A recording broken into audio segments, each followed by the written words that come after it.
3. Continuing Ed, it's week 3, and there was only 4 of us, counting me. All right, we had such a fun class. It was basically a semi-private. I loved it. Kristen's here because Mark's not, so she's gonna help me demonstrate. We're gonna start with Marge and her takeaways. So this is for the followers. So you wanna lead? Yeah. Yeah.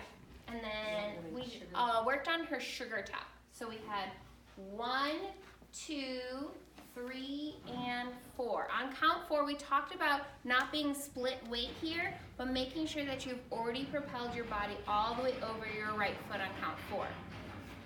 From here, you want to draw your knee in and bring it through and past your right leg as you go for 5 and 6. We also talked about not using the triple step at that point. If you wanted to make it into a pivot step, it would look like this. 1, 2, 3, and 4, 5, 6, right? So I've pivot stepped around, and then you just draw this foot back into you before she leads for the next 1, 2. So then we also had Marge take a look at, on her count 4, as she's coming around, using the body to make the pivot step and still using her triple step. So she comes here on 5, which keeps her leg nice and close as she goes, and 6. So she pivot steps, rotating, but also triple stepping. So it's not completely a 180 pivot step. Sugar tuck one more time through. Ready? And 1, 2, 3, and 4. Go 5 and 6. We talked about drawing the foot in as we set up for the 1 on the next. So that was our followers focus for tonight. Then we're going to take a look at Mike.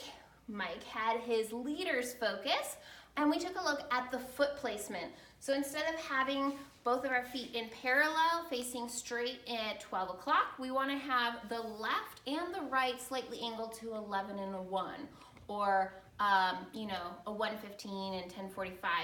So I'm going to lead that out. We had the leader take his left leg back, slightly rotated open on 1, slightly rotated on 2, but now he's going to have a collection step. The collection means that it's not the same distance as the 1, so it's not going to be that far away. It's going to be a little bit closer.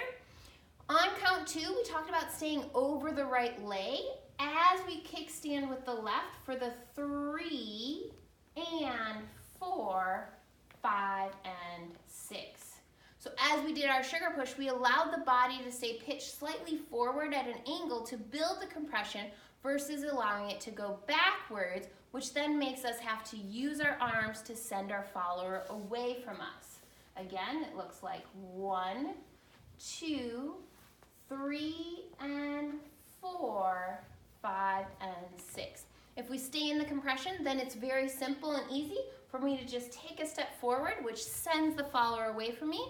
It also allowed me not to have the hands so close in because I don't need to gather so much energy to reinforce and send her away. It's a much easier place to be. The other thing we talked about with the leader, besides the foot turning out, was, we just adjusted that the hands aren't changing in leading, that if they're here, they stay here and they go straight through, and if they're open, they stay through and go straight through. So we're not really making too many adjustments. It creates a little bit of confusion for the follower. And the leader adjusting the weight.